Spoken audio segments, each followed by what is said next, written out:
Vâng, bạn không nghe nhầm đâu. Việt Nam tặng Cuba 4 nhà máy điện mặt trời.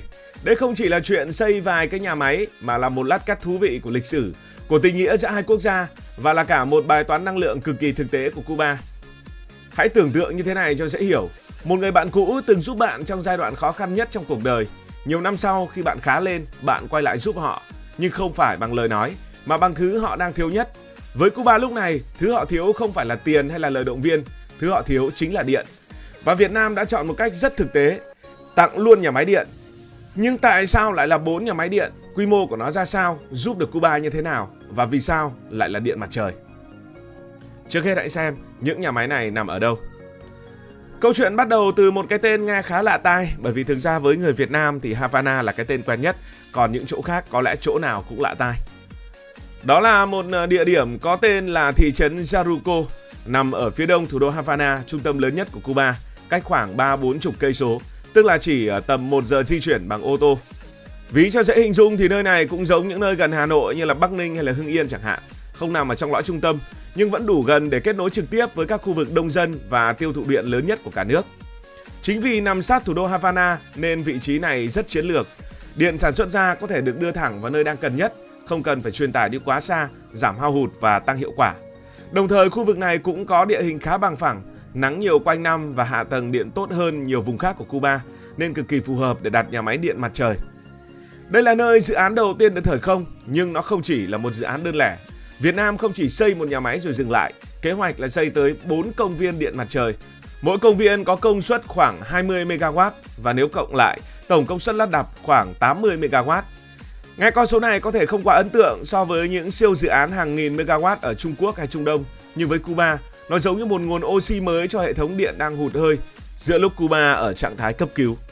3 nhà máy còn lại cũng sẽ được bố trí theo logic tương tự, không phải cứ chỗ nào trống mà xây, mà là chọn nơi vừa có nắng nhiều, vừa có nhu cầu điện cao, vừa có hạ tầng truyền tải đủ dùng.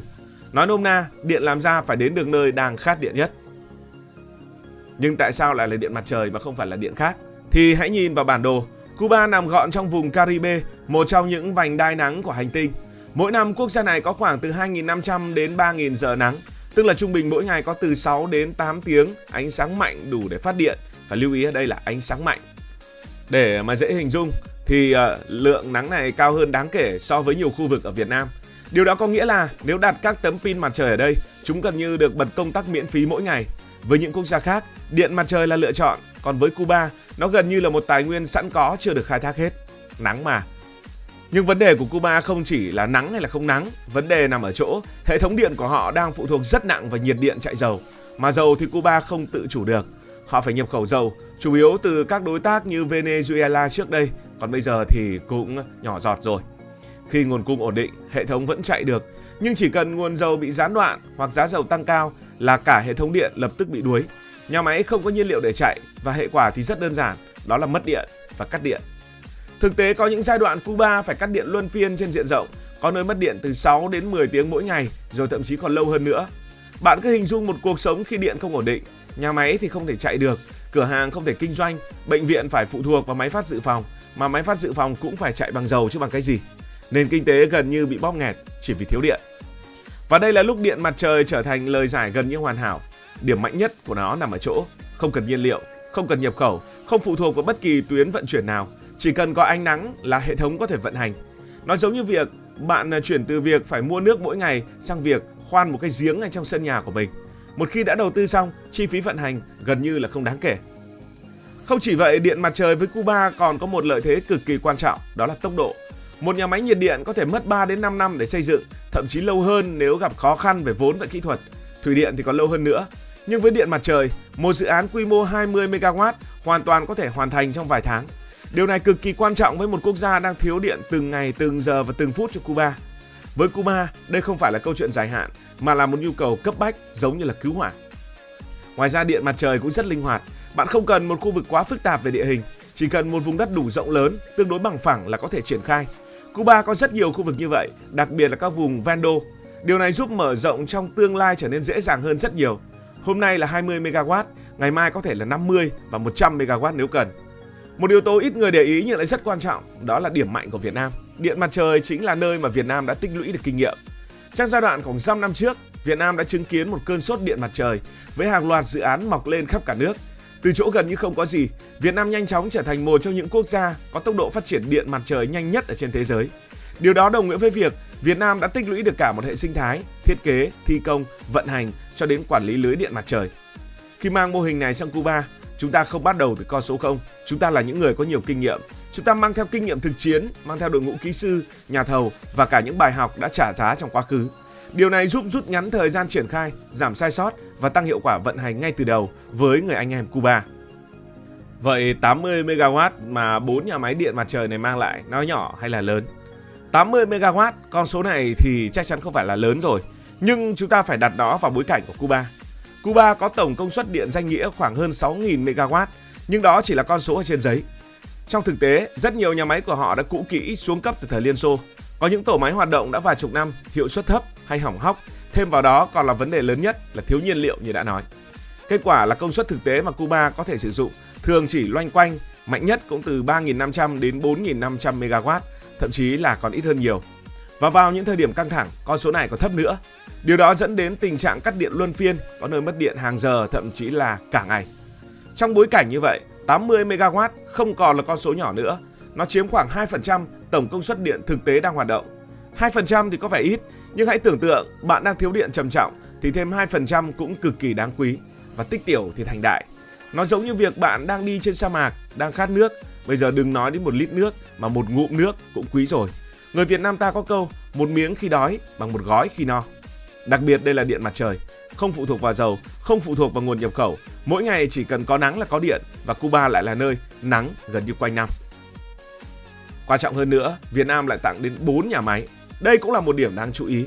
Việt Nam hoàn toàn có thể tặng một nhà máy cho mang tính biểu tượng. Nhưng việc chọn con số 4 cho thấy đây không phải là một món quà làm cho có, mà thực sự là tình nghĩa và là kinh nghiệm, là sự đầu tư của Việt Nam. Khi bạn xây một nhà máy 20 MW, tác động của nó là có những hạn chế. Giống như bạn đổ một cốc nước vào một cái hồ lớn đang cạn. Nhưng nếu bạn có 4 nguồn nước cùng một lúc thì câu chuyện sẽ khác. Nó bắt đầu tạo ra sự thay đổi rõ rệt. Việc chia thành 4 nhà máy cũng giúp phân tán rủi ro. Nếu một nơi gặp sự cố, những nơi khác vẫn hoạt động. Đồng thời, điện được phân bổ tới nhiều khu vực hơn thay vì chỉ tập trung vào một điểm. Ngoài ra, nó còn mang một thông điệp rất rõ ràng. Đây không chỉ là hỗ trợ một địa phương mà là hỗ trợ trên diện rộng. Giống như việc bạn không chỉ giúp một người trong gia đình mà giúp cả gia đình đó cùng một lúc. Cụ thể hơn, những nhà máy này sẽ giúp Cuba được điều gì? Điều đầu tiên, dễ thấy nhất đó là giảm tình trạng cắt điện. Có thêm nguồn điện ổn định vào ban ngày, áp lực lên hệ thống sẽ giảm đi. Những khu vực trước đây phải cắt điện có thể sẽ được cấp điện liên tục hơn. Nhưng tác động không chỉ dừng lại ở đó. Khi có điện ổn định, doanh nghiệp hoạt động tốt hơn, nhà máy sản xuất không phải dừng lại giữa chừng. Dịch vụ không bị gián đoạn, người dân cũng có cuộc sống dễ chịu hơn. Một tác động rất quan trọng khác là giảm phụ thuộc vào dầu. Mỗi megawatt điện mặt trời có thể giúp tiết kiệm một lượng nhiên liệu đáng kể mỗi năm. Với 80 MW, con số này không hề nhỏ. Nó giúp Cuba giảm áp lực nhập khẩu, giảm chi phí, giảm rủi ro khi nguồn cung bên ngoài bị gián đoạn. Quan trọng hơn cả, nó tạo ra niềm tin.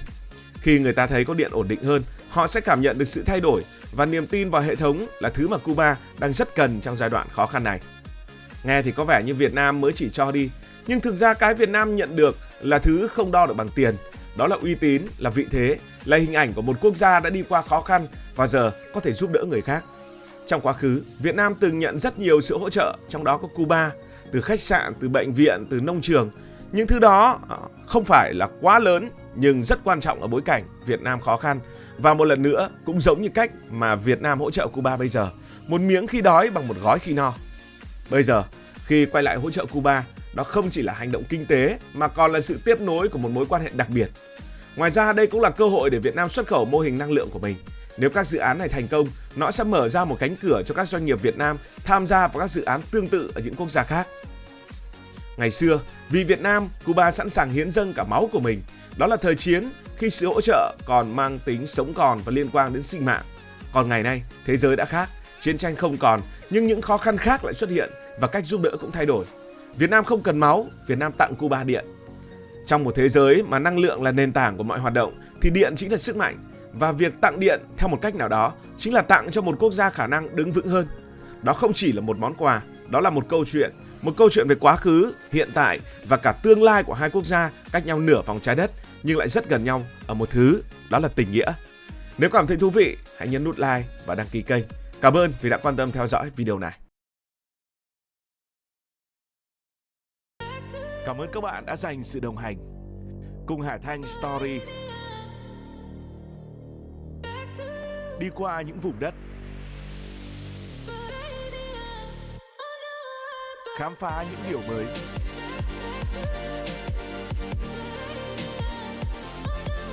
Đừng ngần ngại, hãy để lại những góp ý và xin được hẹn gặp lại.